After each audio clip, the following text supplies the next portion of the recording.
perdido estaba, oh Señor, había escuchado ya de ti, pensé que no podría más, y tú llegaste, me alcanzaste, Dios de amor, te acercaste en mi error, no te importó mi necedad, no. Tu gracia me reconcilió con tu camino y tu verdad, la vida que Él por mí entregó, luz y esperanza hoy me da.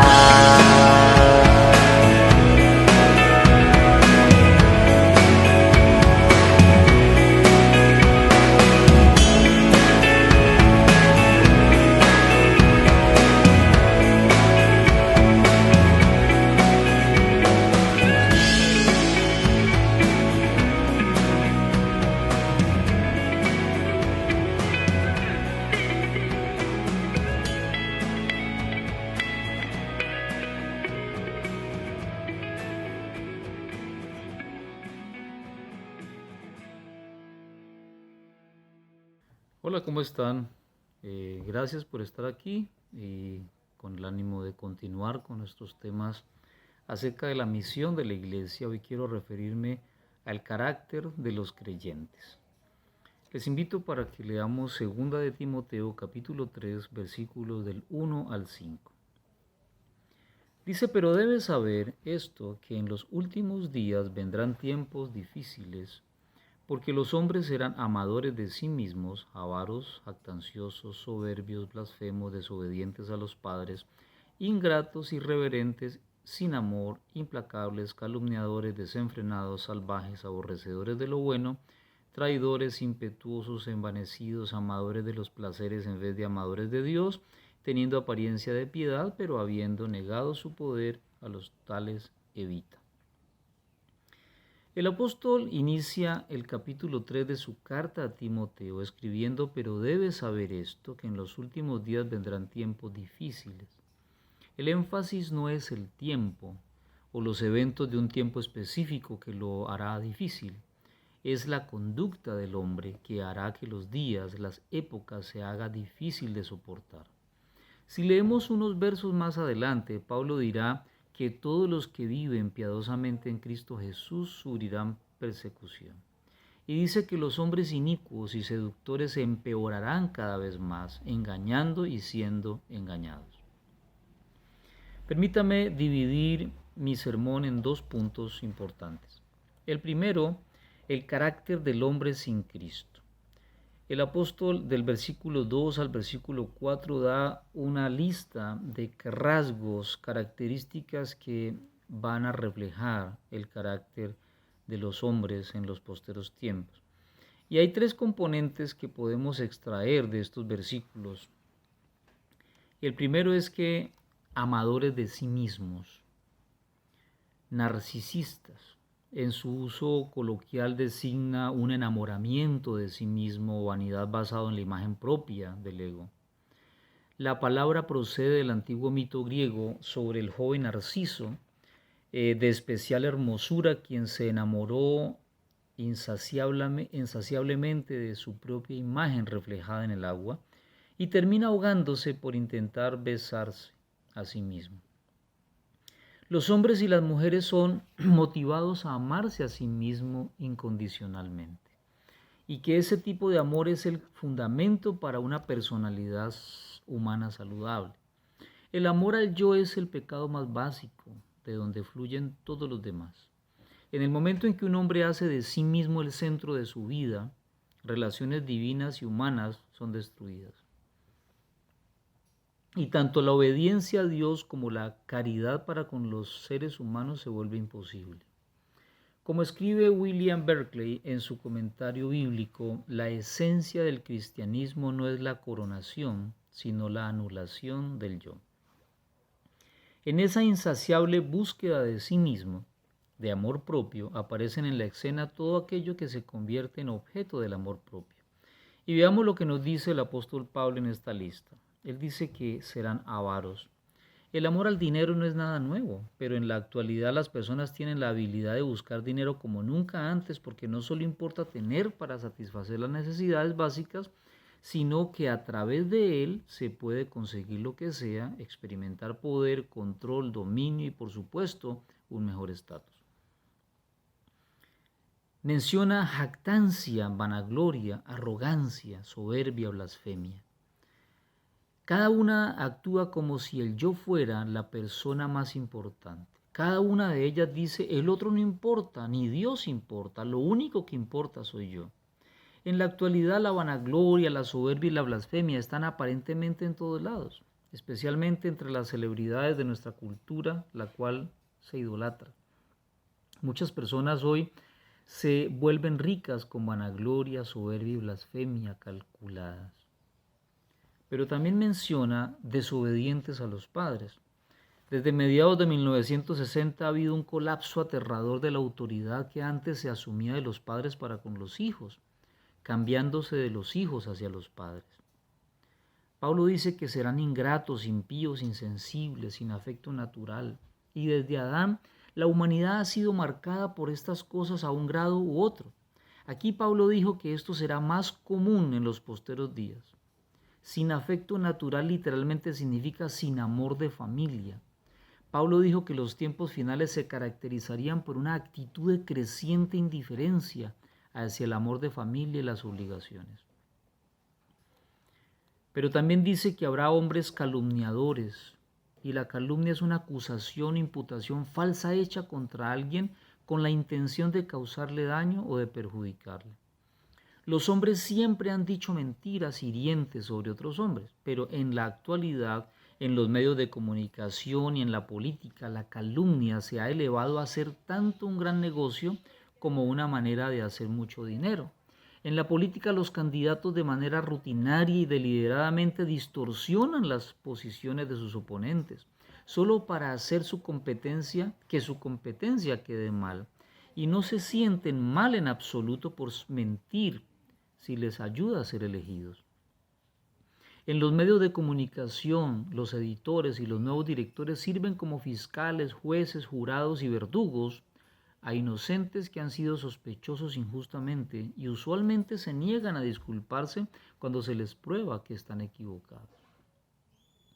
La calumnia y la manipulación llevan a la polarización, al odio, a fortalecer los prejuicios y la disposición del corazón para convertirnos en jueces aún con buenas intenciones, llevándonos a creernos mejores que todos los demás, más inteligentes y enorgulleciéndonos por ello.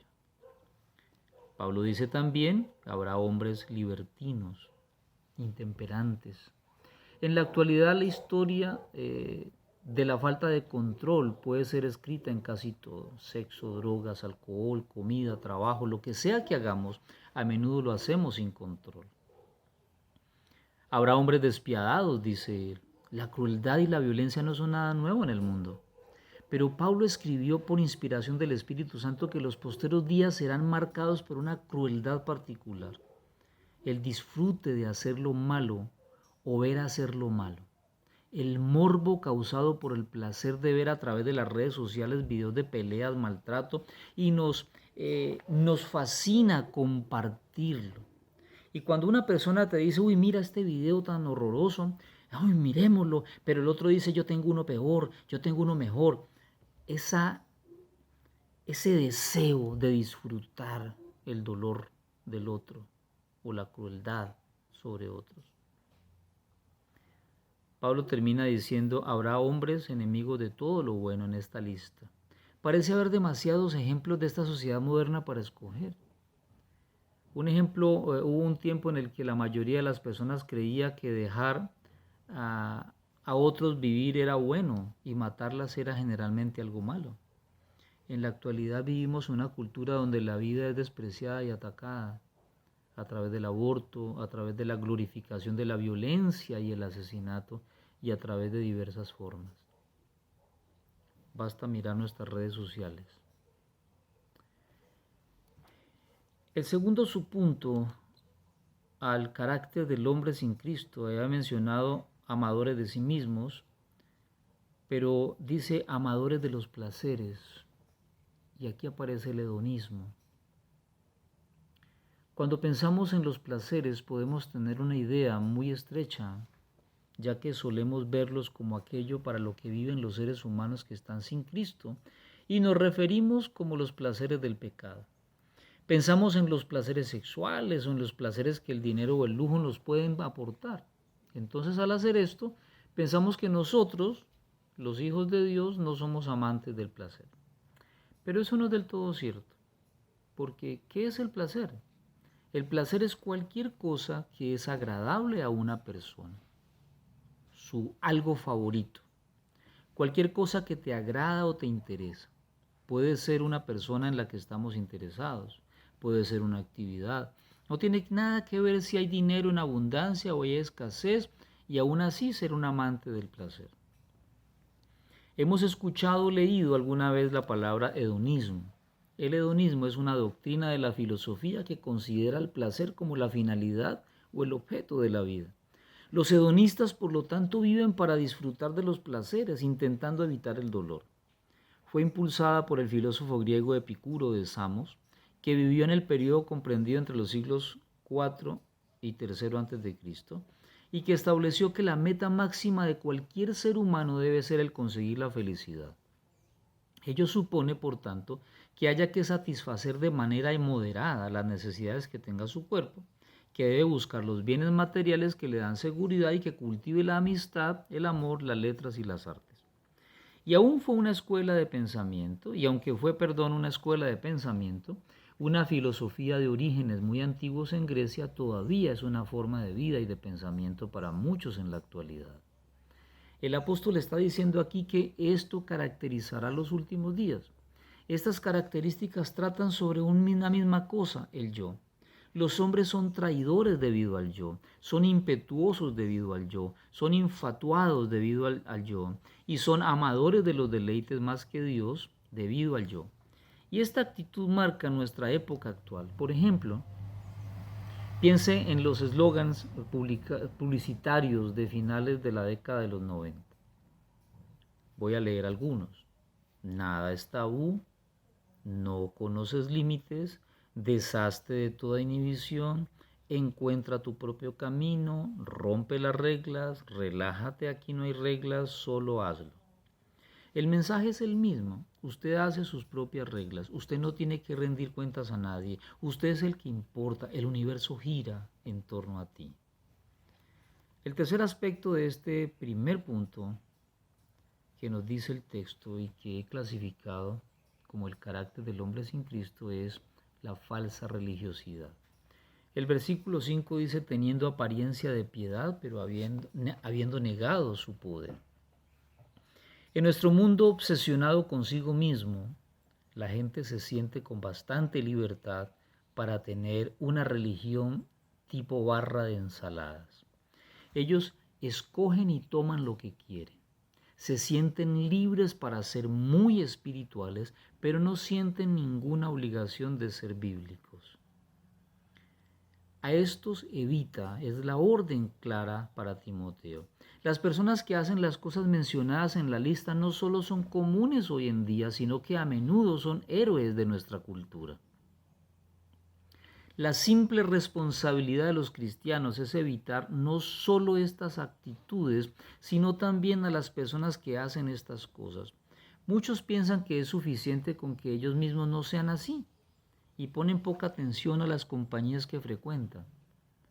Pero si pasamos tiempo con personas así, ya sea personalmente o por permitirnos que nos entretenga, influirán en nosotros. Como Pablo escribió en 1 Corintios 15:33, no erréis, las malas conversaciones corrompen las buenas costumbres.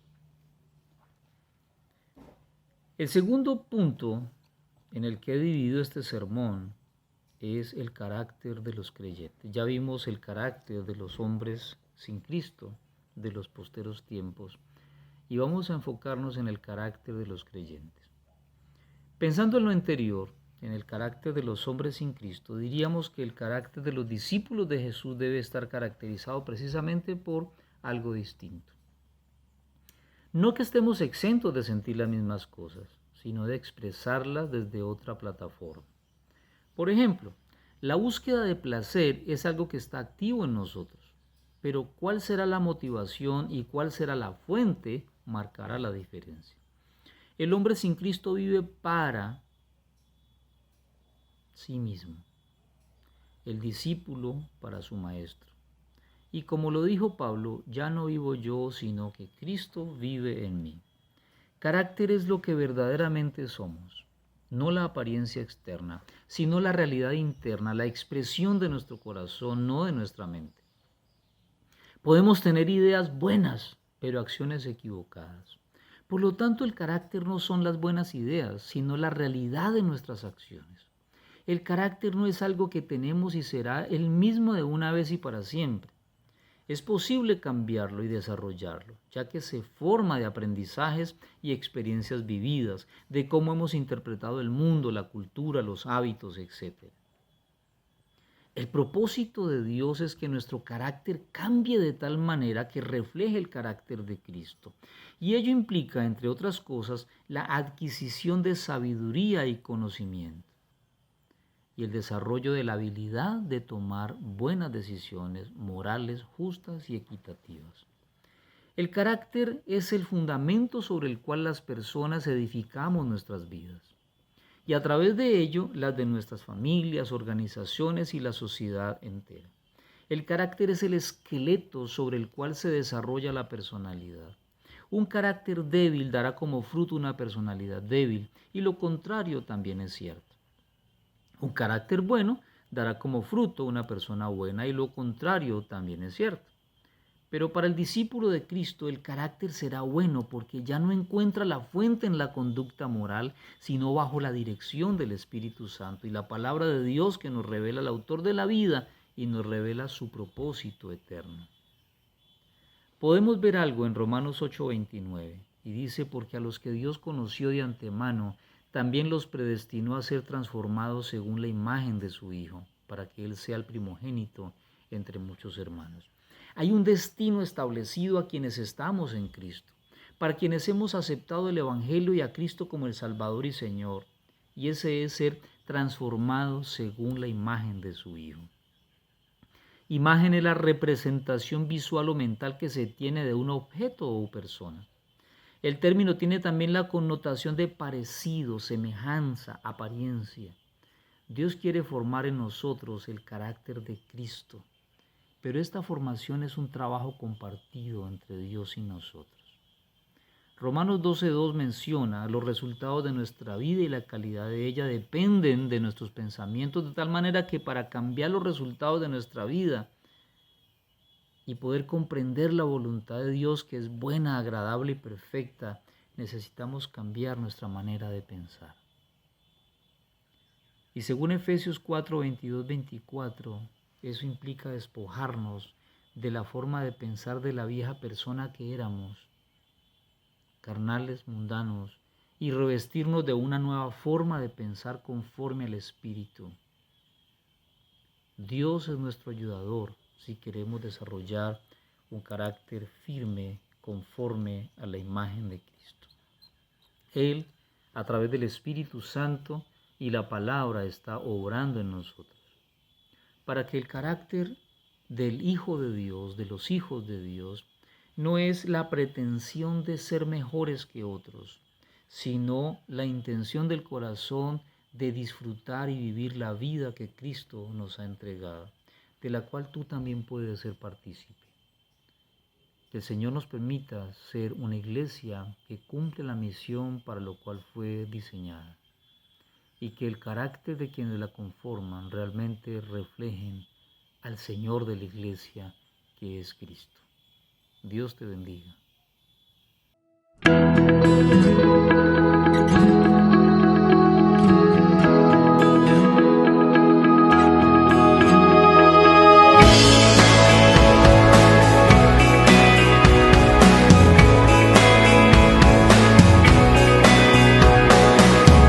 Perdido estaba, oh Señor, había escuchado ya de ti. Pensé que no podría más. Y tú llegaste, me alcanzaste, Dios de amor. Te acercaste en mi error, no te importó mi necedad.